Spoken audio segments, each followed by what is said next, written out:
ইয়া আইয়ুহান নাস ইন্না খালাকনাকুম শুউবান ওয়া কওয়াইলা লিতাআরাফু ইন্না আকরামাকুম ইনদাল্লাহি আতকাকুম। হে মানুষ সকল, তোমাদেরকে বিভিন্ন গোত্রে গোত্রে বিভিন্ন ভাষায় বিভিন্ন বংশে সৃষ্টি করা হয়েছে পরিচয়ের জন্য।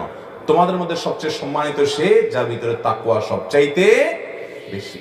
অতএব ভাইরা আমার, এই মন্দ চরিত্রগুলো যদি আমরা পরিহার করতে পারি, কাউকে নিয়ে হাসাহাসি বিদ্রুপ করা নয়, কাউকে নিয়ে খোঁচাখুচি করা নয়, কারোর পিছে লাগালাগি নয়, কারোর মন্দ দোষ বের করা নয়, কারোর প্রতি কুধারণা করা নয়, কারোর গীবত শেকায়েত করা নয়, এভাবে যদি সমস্ত মন্দ কাজগুলো থেকে বেঁচে থেকে আপনি মুত্তাকি হতে পারেন, তাহলে আপনি আল্লাহর কাছে সবচাইতে সম্মানিত, সবচাইতে মর্যাদাবান।